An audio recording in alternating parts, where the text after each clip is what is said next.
Hallo meine Lieben und herzlich willkommen zu einem neuen Video von mir. Willkommen auf meinem Kanal und Merry Christmas! So witzig, dass dieses Jahr Sonntag Weihnachten ist und es ist so schön gerade, das mit euch gemeinsam zu verbringen. Und ich dachte mir, aus diesem Anlass machen wir uns das ein bisschen gemütlich. Ich habe hier mein Keksteig, ich habe hier alle möglichen Förmchen, ich habe hier meine Lieblingsweihnachtstasse mit Kakao drin und ich dachte, ja, wie gesagt, heute machen wir ein ganz spontanes, chilliges Video, wo wir zusammen Kekse backen und ich eure Fragen beantworte. Ich habe vor ein paar Tagen euch auf Instagram gefragt, was ihr so für Fragen habt für ein Q&A-Video und ihr habt sehr fleißig Fragen gestellt. Ich wünsche euch ganz viel Spaß mit diesem Video. Ich will sagen, lasst uns starten. Ich hoffe, ihr habt eine ganz tolle Zeit mit euren Liebsten, dass ihr einfach eine schöne, besinnliche Zeit habt. Und diejenigen, die kein Weihnachten feiern, Heiligabend feiern, die machen sich trotzdem eine schöne Zeit. Ich liebe den Weihnachtsmarkt über alles, ich liebe die Stimmung, ich liebe, I don't know, diese Coziness, die einfach irgendwie in der Luft ist. I love it. Und zwar hat jemand gefragt, möchtest du irgendwann einmal Kinder bzw. eine eigene kleine Familie? Definitiv.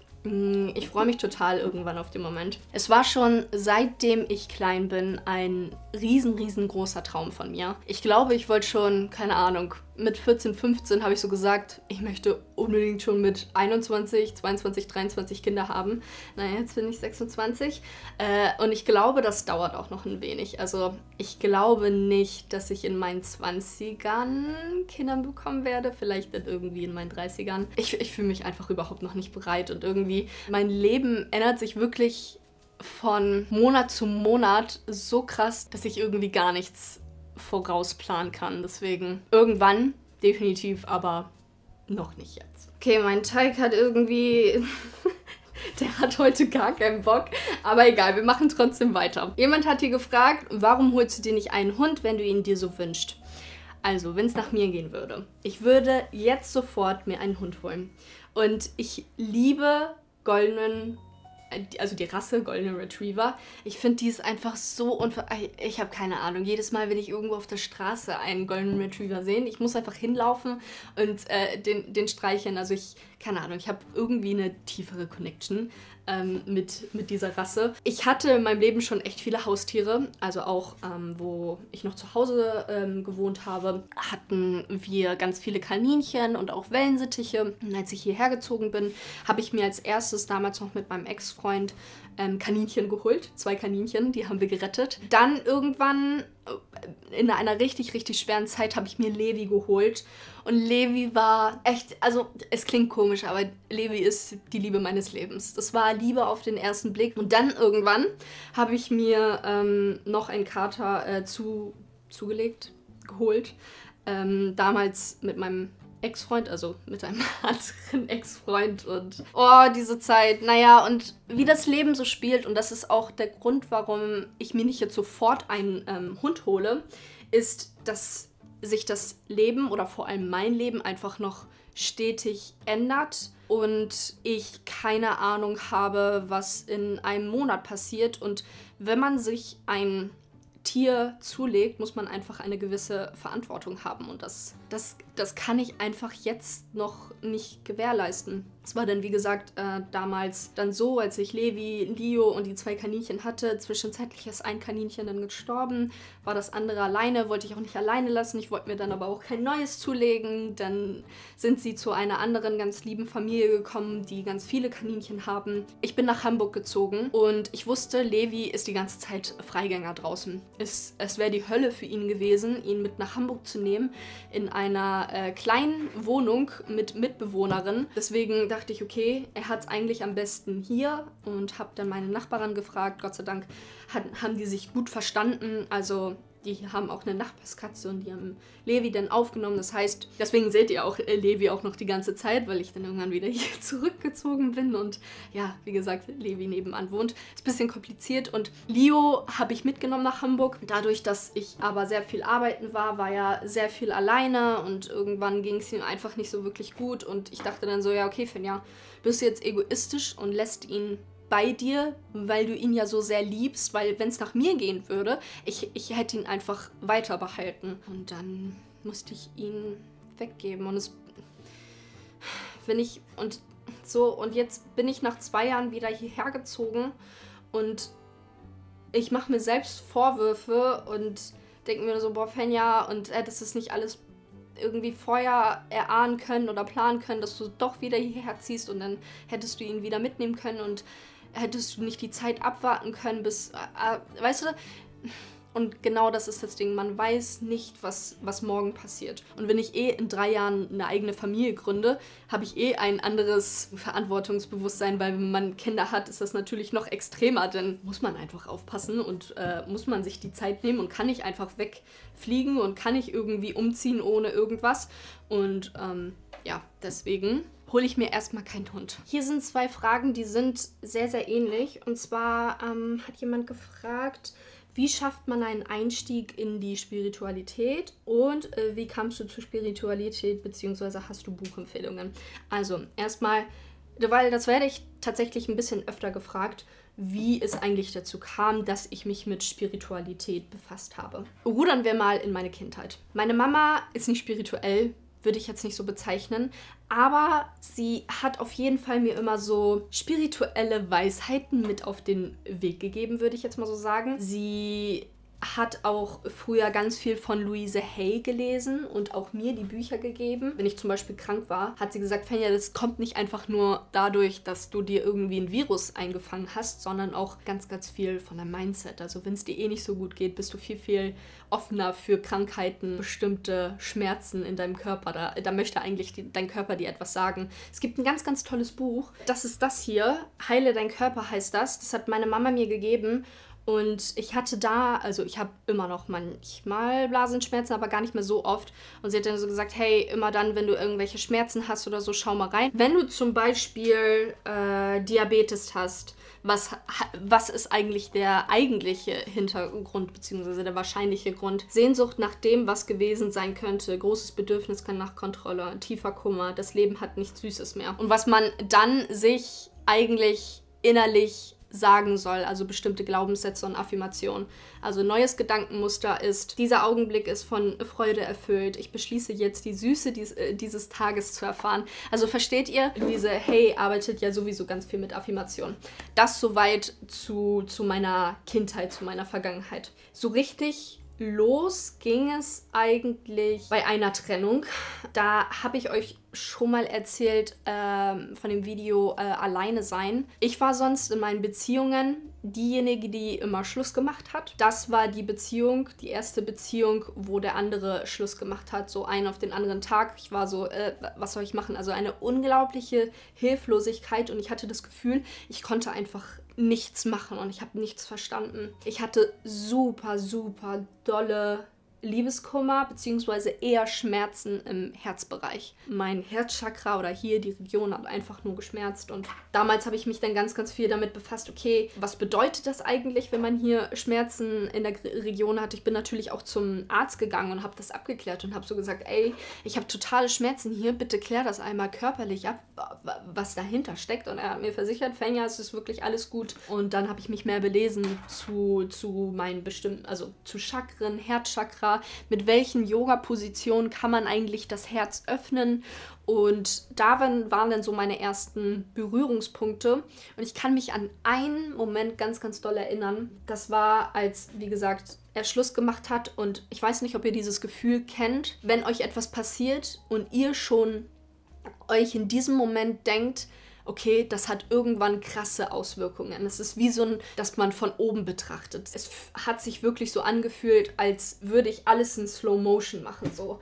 Ich hab diese Nachricht bekommen, ich habe Anna angerufen und meinte so, ey, ich muss zu dir fahren. Ich weiß noch, ich habe meine Hände gewaschen und es hat sich so richtig neben der Spur angefühlt. So ein richtig tiefer, tiefer Schmerz. Was sie gemacht hat, und das war auch so meine erste richtig spirituelle Erfahrung. Ich habe sie dann umarmt und was sie gemacht hat, ist einfach nur mich die ganze Zeit gehalten. Also sie hat mir diesen Space gegeben. Sie hat mich gehalten. Sie hat ihre Räucherstäbchen rausgeholt und war einfach nur da. Ich glaube, wir haben locker 3-4 Stunden einfach gar nichts gesagt. Sehr, sehr viel geweint und sie hat mich einfach nur gehalten. Und das war das Schönste und eine richtig schöne Erfahrung, dass man nicht einfach nur in dem Schmerz ist und dann vielleicht darüber redet, oh, er ist so blöd und warum hat er dies gemacht und wie das, so richtig diese menschliche Art und Weise, sondern einfach wirklich fühlen, in das Gefühl gehen, in den Schmerz gehen. Wie fühlt sich das gerade wirklich an? Und jemanden bei sich zu haben, der einfach dir nur diesen Raum gibt, das wirklich auch zu fühlen. Und dann hat alles seinen Lauf genommen. Dann habe ich mich noch viel mehr mit Spiritualität gefasst. Ich habe Hörbücher gehört. Vor allem, ich weiß noch, ich habe ein ganzes Wochenende lang, ich saß auf dem Sofa, habe meine Sachen gemacht, habe aber die ganze Zeit dieses Hörbuch gehört, weil das geht, glaube ich, ungefähr 10 Stunden lang. Das heißt von Neale Donald Walsch, Gespräche mit Gott. Klingt jetzt sehr, sehr religiös, hat aber eigentlich nichts damit zu tun. Und ich war danach so, als ich dieses Hörbuch beendet habe, ich weiß das noch ganz genau, das war wirklich mitten in der Nacht, irgendwie so 2-3 Uhr morgens. Und ich dachte mir nur so, du kannst nie wieder normal denken, Fenja. Es hat einfach nur, ich war einfach krass geschockt von den Sachen, die er sagt. Also Neale Donald Walsch ist einfach nur krass. Auch Gespräche mit Gott Teil 2 und Teil 3 habe ich einfach nur danach durchgesuchtet. Egal, was ich gemacht habe, ob irgendwie gekocht habe. Ich habe die ganze Zeit dieses Hörbuch gehört. Habe ich bestimmte Workshops gemacht. Habe ich mir Bücher, noch mehr Hörbücher. Habe ich Interviews mir angeschaut. Also ganz, ganz viel zu belesen, andere Leute auf Social Media gefolgt und es ist immer noch eine Reise. Also jetzt auch noch heute lerne ich so unfassbar viel dazu. Und of course, jetzt noch das Woman Retreat im Sommer und ich schreibe mal gerne irgendwo hier oder hier ein paar Buchempfehlungen oder beziehungsweise ich habe fast nur Hörbücher, aber ich glaube, alle Hörbücher haben auch also gibt es auch als Buch, deswegen schreibe ich mal hier oder hier meine liebsten Bücher zur Spiritualität. Ich kann aber euch nicht sagen, ob das auch wirklich gut ist zum Einstieg der Spiritualität, sondern ich glaube, dafür gibt es auch einfach keinen Plan. Weil ich eben kurz über Ibiza gesprochen habe und gefragt, was waren deine Ängste vor Ibiza? Ich glaube, ich verlinke mal sehr, sehr gerne hier oder hier das Video zum Woman Retreat, weil dort ging es vor allem ganz, ganz viel um meine Ängste, bevor ich dorthin geflogen bin. Diese Angst vor einer größeren Gruppe und vor allem größeren Frauengruppe, Englisch sprechen, Orientierung im Allgemeinen, also in ein anderes Land fliegen und alleine fliegen, Hilflosigkeit, wenn man doch nicht alles dabei hat. Aber die größte Angst war wirklich, also alleine zu sein vor so einer riesen Frauengruppe. Aber ich habe da auch ganz, ganz, ganz ausführlich drüber geredet. Es war sehr, sehr emotional, das Video. Ich glaube, in dem Vlog hat jemand da unten auch so gefragt, hey, kannst du noch mal irgendwie vom Woman Retreat reden, was ihr dort genau gemacht habt? Weil das habe ich irgendwie gar nicht so wirklich gesagt. Erstmal bin ich zum La Luna Woman Retreat gegangen. Ich weiß gar nicht, wie ich darauf gekommen bin. Ich glaube, durch einen Hashtag auf Instagram, Hashtag Woman Retreat, und ich habe mich dann so dort umgeschaut. Ich hatte schon nämlich eine spezielle Vorstellung, zu was für ein Woman Retreat ich fliegen möchte. Das war so direkt Liebe auf den ersten Blick und ich wusste, das ist es, dort musst du hinfliegen. Was dort sehr im Fokus ist vor allem diese Weiblichkeit. Das heißt, diese Weiblichkeit zelebrieren in allen möglichen Facetten. Ganz, ganz viel Heilung, ganz, ganz viel mit sich selbst sein. So zum Beispiel jeden Morgen hatten wir eine Teezeremonie mit Meditation, was auch unfassbar schön war. Danach hatten wir eine Writing-Session. Also ich erzähle mal kurz irgendwie so, was so mein Tagesablauf war.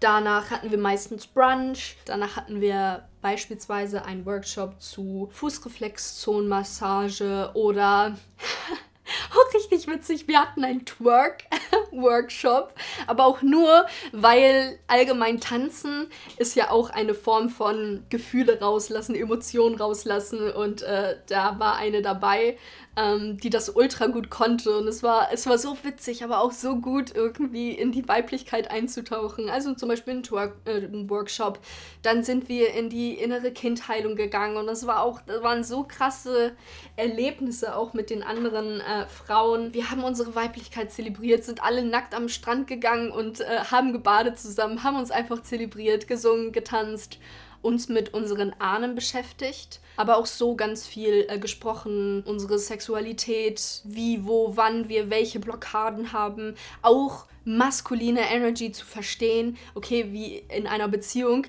was ist eigentlich der maskuline Part und da habe ich auch so krasse Erkenntnisse gehabt, also es war voll vielseitig, aber overall kann ich wirklich sagen, es ist mein erstes Retreat, auf dem ich jemals war, aber es war eines der krassesten Erfahrungen, die ich je bisher gemacht habe. Hier hat jemand noch eine ganz, ganz tolle Frage gestellt und zwar, wie kann man mit einem Traum abschließen, den man jahrelang hingefiebert hat, aber gerade merkt, dass es einfach nicht mehr der richtige Zeitpunkt für diesen Traum ist? I think, es ist niemals zu spät. Erst wenn du diesen Traum wirklich aufgegeben hast oder der nicht mehr mit dir resoniert, ist der Traum vorbei. Aber so wie es sich anfühlt und so wie du es sagst, hast du ja eigentlich noch den Traum. Aber du denkst vielleicht, du bist zu alt, du hast keine Kapazitäten dafür, du kannst es nicht umsetzen, welche Gründe du auch immer dafür hast. Wenn du wirklich diesen Traum in deinem Herzen hast, und ich bin der Meinung, dass wir nicht einfach umsonst einen Traum haben, der so tief in unserem Herzen ist. Ich glaube, dass dahinter mehr steckt. Es gibt immer Möglichkeiten. Ich kann mich noch richtig gut daran erinnern, ich bin Ergotherapeutin und bin dann zu einer Filmproduktion gegangen. Und auch wenn ich ein paar Hintergrundwissen im Allgemeinen hatte, hatte ich trotzdem eigentlich nicht dieses ganze Wissen, was ich dafür gebraucht hätte. Und trotzdem hat es geschafft, weil ich liebe, weil ich Leidenschaft und weil ich es wirklich, wirklich wollte. Und deswegen, ich glaube nicht, wenn du diesen Traum wirklich noch hast, dass es zu spät ist. Eine Frage ist noch eine richtig schöne zum Retreat und zwar, was war deine größte Erkenntnis im Retreat? Dass wir Frauen alle die gleichen Probleme haben. Alle. Es gab eine Übung, die wir gemacht haben. Wir standen alle im Kreis. Jemand hat angefangen und hat gesagt, step into the circle when you have eating disorder. Oder irgendwie sowas. Und diejenigen, die das schon mal gehabt haben oder haben, sollten dann in diesen Kreis treten. Und wir waren alle 30 Leute zusammen und sind in diesem Kreis gewesen. Jeder, der etwas gesagt hat und gesagt hat, hey, mach einen Schritt in den Kreis, wenn du das und das hast. Es gab keine Aussage, kein Problem, keine Herausforderung, das ein anderer nicht hatte. Frauen haben ziemlich oft die gleichen Probleme und auch wenn man sich noch so alleine fühlt, sind wir nicht alleine, weil es gibt immer jemanden, der das schon mal genauso nachempfunden hat oder schon mal genauso durcherlebt hat und es gibt irgendwie ein richtig schönes Gefühl, so hey, du bist nicht alleine mit dem, was du durchmachst. Das hatte ich echt bei 4, 5 Malen, wo ich so dachte, okay, ich habe was gesagt und habe mich umgeguckt und dachte so, ich glaube nicht, dass das irgendjemand hier hat. Und es waren trotzdem Leute dabei. Und danach haben wir uns dann in die Augen geschaut und waren so, hey, ich bin bei dir, ich fühle das, ich weiß, was du durchmachst. Und das ist wundervoll. Also an alle Frauen, die hier zuschauen, ich habe das auch schon in diesem Video gesagt, aber lasst uns wirklich zusammenhalten, weil dieses Gefühl, was Frauen unter Frauen oftmals vermitteln, ist dieses Judgen und dieses Competition und ich bin besser und ich bin schöner und dies und das so. Und wenn Frauen wirklich füreinander sind, kann es so extrem powerful, kann es so kraftvoll sein, kann es so miteinander sein und diese Schwesternschaft da zu erleben, das war einfach nur einzigartig und richtig erfüllend. Okay, die Kekse müssen einmal in den Backofen und dann würde ich sagen, wir sehen uns gleich wieder. Und die Kekse sind fertig. War das jetzt gerade so ein bisschen cheesy? Ich weiß es nicht, aber ich hatte irgendwie Lust, so eine kleine Transition mit einzubauen. Gibt's so manche Leckerei zwischen Mehl und Milch. Next question ist, kannst du von Instagram und YouTube leben und was sind deine Tipps für Kontinuität? Nein, kann ich noch nicht, weil ich einfach noch dafür zu klein bin, um wirklich eine gewisse Reichweite zu haben, um davon zu leben. Tipps zu Kontinuität ist, sich einen Plan zu machen, weil bei mir geht auch gar nichts ohne Plan. Ich habe das früher so gemacht, als ich schon mal YouTube gemacht habe. Vor 3-4 Jahren habe ich ja schon mal YouTube gemacht und da war es wirklich, dass ich von Woche zu Woche gesprungen bin. In der Woche für das Video am Sonntag einen Plan und habe das dann dort gedreht. Aber dann bin ich immer wieder so, okay, nächste Woche ist dann wieder ein neues Video und ich habe wieder den Stress, das schnell fertig zu machen. Und es war, jeden Samstag war es so, dass ich bis 6 Uhr morgens geschnitten habe, damit es den nächsten Tag online kommt. Und diesen Stress möchte ich mir nicht mehr antun, weil das war die Hölle, wirklich. Schau wirklich, dass du für die nächsten 3 Wochen, mindestens 3 Wochen, 3-4 Wochen immer ein bestimmtes Video hast oder ein Post oder Bilder und das so weit vorplanen kannst, weil was ist, wenn du krank wirst? Was ist, wenn du doch mal irgendwie nicht kannst? Also es sind so viele Dinge, die dann auch mal dazwischen kommen können. Deswegen ist meins wirklich, mach dir einen Plan. Und eine andere Frage, es ist so ähnlich gewesen. Wie sieht dein Arbeitsverlauf bei Videos aus? Also weißt du schon genau alle Takes oder drehst du drauf los? Weißt du dann schon, in welcher Reihenfolge und welche Texte du zuschreibst? Ich glaube, das ist wie bei anderen Jobs genauso. Bei manchen Aufgaben brauchst du Vorbereitung und manches ist schon so tief in euch drin, dass ihr gar nicht mehr darüber nachdenken braucht. Also bei mir ist es genauso. Für manche Videos brauche ich natürlich eine Vorbereitung, vor allem wenn es um Kurzvideos geht und ich bestimmte Bilder brauche, die ein bestimmtes Gefühl rüberbringen sollen. Und bei manchen ist das schon so tief drin, dass ich natürlich nicht darüber nachdenke. Aber es ist wirklich wie genau bei anderen Jobs halt auch. Bei manchen brauche ich Vorbereitung und bei manchen nicht. Wenn du dir unsicher bist und beispielsweise mit YouTube starten möchtest, mach dir lieber vorher einen Plan. Was brauchst du alles? Schreib dir die Szenen auf, die Bilder, die du für das jeweilige Video brauchst. Und irgendwann, wenn man das schon länger gemacht hat und schon länger in diesem Flow bist, dann geht schon vieles automatisch und man braucht dann nicht mehr irgendwie eine Shotlist oder man braucht dann nicht irgendwie, oh, das muss ich jetzt drehen, sondern es passiert dann schon vieles intuitiv. Aber bei allen Sachen, die man neu macht, zumindest geht es mir so, brauche ich einfach eine gewisse Struktur. Ich liebe Strukturen, ich liebe alles so ein bisschen zu planen. Ich bin also echt so richtig typisch deutsch und genau. Hier hat jemand geschrieben, wie gehst du mit Überforderung um?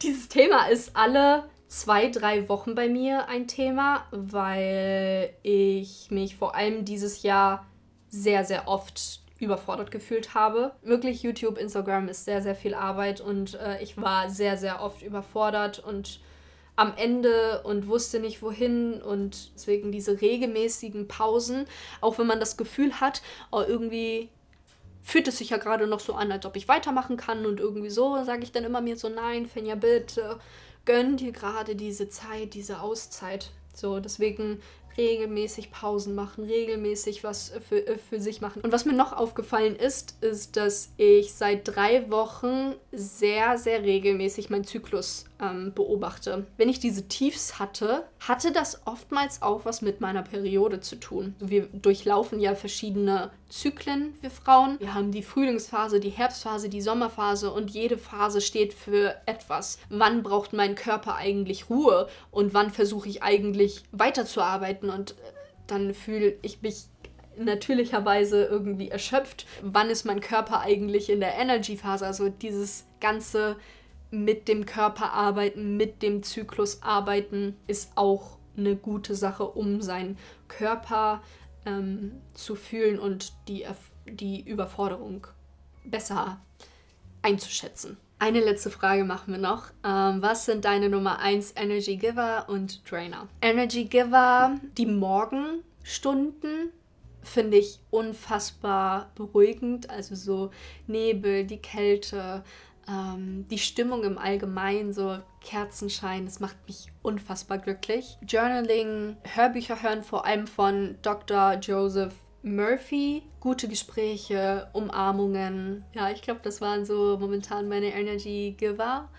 Und Drainer, Stress, Überforderung, Selbstvorwürfe machen, andere zu verurteilen für das, was sie machen, weil ich weiß, dass jeder nur sein Bestes gibt. Zeitdruck. Zeitdruck ist eines der schlimmsten Dinge für mich, so im Stress irgendwas zu machen. In diesem Sinne, ich wünsche euch vom Herzen eine wundervolle Weihnachtszeit, einen wundervollen Tag mit euren Liebsten oder auch mit euch selbst, denn du kannst dir selbst auch die Liebe geben, die du brauchst und die du benötigst. Und wenn euch das Video gefallen hat, würde ich mich sehr, sehr doll über einen Daumen nach oben freuen und schreibt gerne mal in die Kommentare, wie ihr die Weihnachtszeit verbringt. Und dann würde ich sagen, bis nächste Woche. Bis auf bald. Mua. Fenja.